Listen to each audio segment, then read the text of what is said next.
Hello दोस्तों, कैसे हैं आप।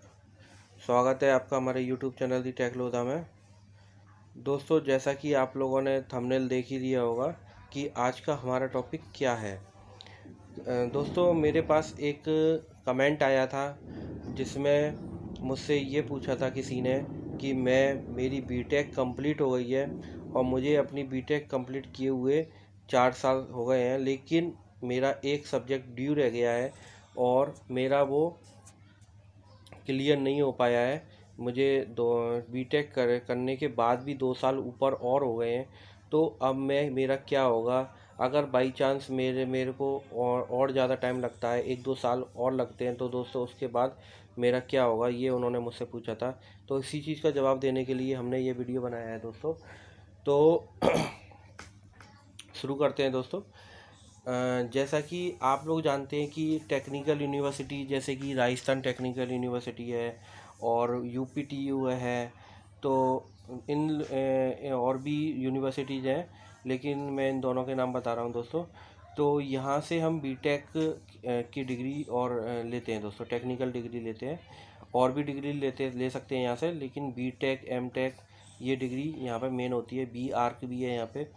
और दोस्तों, बी आर्किटेक्चर जिसको कहते हैं। अगर जैसे कि हमारी बीटेक आप लोग जानते हैं कि 4 साल की होती है दोस्तों, 4 साल का कोर्स होता है ये। अगर इसमें 4 साल में अगर आपका कोई पेपर किसी भी सेमेस्टर में ड्यू रह जाता है, तो दोस्तों क्या होता है उसके बाद फिर, और 4 साल में वो क्लियर नहीं हो पाता है, उसके बाद क्या होता है दोस्तों। होता क्या है कि ये आपको पता है कि इसमें सेमेस्टर वाइज 8 सेमेस्टर होते हैं बीटेक की डिग्री में। और उसमें सब्जेक्ट्स होते हैं, हर सेमेस्टर में 4-5 5-6 सब्जेक्ट होते हैं दोस्तों। तो अगर मान लो आपका सेकंड सेमेस्टर है और सेकंड सेमेस्टर में आपकी एक बैक रह गई है दोस्तों, एक पेपर रह गया है क्लियर होने से, और वो दोस्तों आप बीटेक ख़त्म होने तक क्लियर नहीं कर पाए, तो क्या होगा कि आपको 4 साल और दिए जाएंगे दोस्तों। बीटेक ख़त्म होने के बाद भी 4 साल और दिए जाएंगे, यानी कि टोटल 8 साल। तो 4 साल जो और दिए जाएंगे उनमें आपको ये पेपर क्लियर करना होगा दोस्तों किसी भी तरीके से। अगर बाई चांस मान लो अगर आप जॉब करने लग गए हैं, क्योंकि दोस्तों मोस्टली यही होता है कि लोग बाग अपना 4 साल में जो बीटेक करने के बाद होते हैं उसमें क्लियर इसीलिए नहीं कर पाते क्योंकि वो जॉब करने लग जाते हैं, पैसा कमाने लग जाते हैं दोस्तों, अर्निंग करने लग जाते हैं।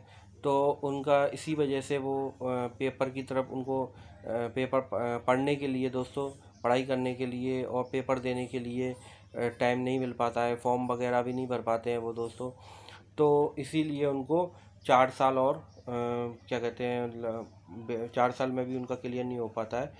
तो यही नॉलेज आपको बताने आए हैं दोस्तों हम, कि जैसे कि आपको बीटेक करते हुए 4 साल हो गए और बीटेक करने के बाद आपको 4 साल और हो गए दोस्तों, आपका कोई पेपर ड्यू रह गया है, तो उसके बाद एक चांस और दिया जाता है, यानी कि मर्सी चांस जिसको कहते हैं हम दोस्तों, मर्सी चांस।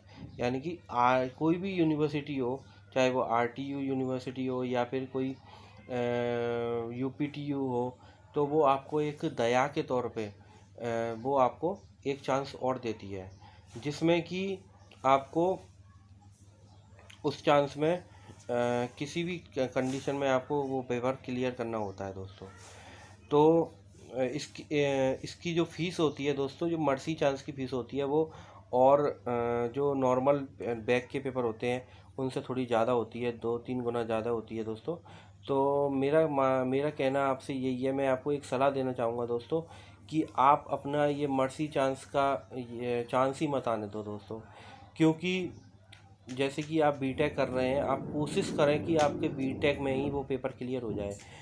क्योंकि इसका कारण ये है दोस्तों, जैसे कि आपकी मान लो 1-2 साल बीटेक करने के बाद ज़्यादा हो गई, तो और आप किसी कंपनी में जॉब के लिए अप्लाई करने गए, तो कुछ एमएनसी कंपनी ऐसी होती हैं दोस्तों जो कि बैकलॉग्स को अलाउ ही नहीं करती हैं। और दूसरा, वैसे ज़्यादातर कंपनियां अलाउ कर देती हैं, लेकिन कुछ एमएनसीज हैं जैसे कि टीसीएस कंपनी है, इन्फोसिस है, और भी कंपनियां हैं, ये बैकलॉग्स को अलाउ नहीं करती हैं दोस्तों। और तो मैं आपसे यही कहूँगा कि आप 4 साल में ही अपना बीटेक क्लियर कर लें दोस्तों, और ऐसी नौबत ही नहीं आने दें कि आपका कोई पेपर ड्यू रह जाए। और दूसरी बात, एक ज़रूरी चीज़ और बताना चाहूँगा आपको दोस्तों, कि मर्सी चांस का तो बहुत ही बुरा हाल होता है जब अब वो जॉब के लिए जाते हैं। तो उनको, जो आपने थ्री इडियट एक मूवी देखी होगी दोस्तों, थ्री इडियट मूवी की तरह नहीं होता है दोस्तों। यहाँ थोड़ा सा ये होता है कि जैसे कि आप कोई पेपर आपका कोई ड्यू रह गया है, तो वो आपको 4 साल में ही क्लियर करना होता है, या फिर आप उसको 4 साल में नहीं कर पाते तो बाकी जो 4 साल और मिलते हैं आपको, उसमें क्लियर कीजिए। मर्सी चांस उन लोगों के लिए होता है जिनका या तो कोई गवर्नमेंट जॉब लग जाए 12th के बेसिस पे, या किसी और उन्होंने तो कोई दूसरा डिप्लोमा या डिग्री ले रखी हो, या फिर तो उसके बेसिस पे उनका कोई जॉब लग जाए, तो उनके लिए मर्सी चांस चलो मानते हैं। या फिर कोई बहुत ही ज़्यादा बिजी पर्सन है, विदेश में रहता है और वो पेपर देने नहीं आ सकता है, तो दोस्तों जिसको एनआरआई कहते हैं, तो उसके लिए भी मर्सी चांस होता है। लेकिन मेरा मानना ये है कि आप मर्सी चांस का तो चांस ही मत आने देना दोस्तों कभी। ठीक है। तो यही मैं आपको आज यही सूचना के बारे में जानकारी देना चाहता था। आशा करता हूँ जिन्होंने मुझसे क्वेश्चन पूछा था उनका जब उनको जवाब मिल गया होगा। तो आप घबराएं ना और मन लगा के पढ़ाई करें दोस्तों। किसी भी कंडीशन में आप अपना 4 साल का ये डिग्री 4 साल में ही लें, क्योंकि एक बार जब आप डिग्री ले लेते हो तो आप इसकी तरफ से फ्री हो जाते हो बिल्कुल। उसके बाद आप फ्री होकर पढ़ाई करते हो आगे, और आप जॉब के लिए ट्राई करते हो दोस्तों। नहीं तो आप जॉब पे भी ध्यान नहीं दे पाओगे और किसी और काम को भी नहीं कर पाओगे, इसी में लगे रहोगे। ठीक है दोस्तों। तो अगर आपको ये जानकारी अच्छी लगी हो दोस्तों, तो आप प्लीज़ मेरे चैनल को लाइक शेयर और सब्सक्राइब जरूर कर देना, क्योंकि आप जब इसको सब्सक्राइब और लाइक करते हैं दोस्तों, तो हमें बहुत अच्छा लगता है और हम इसी तरह के वीडियो बनाने के लिए आगे प्रेरित होते हैं। धन्यवाद।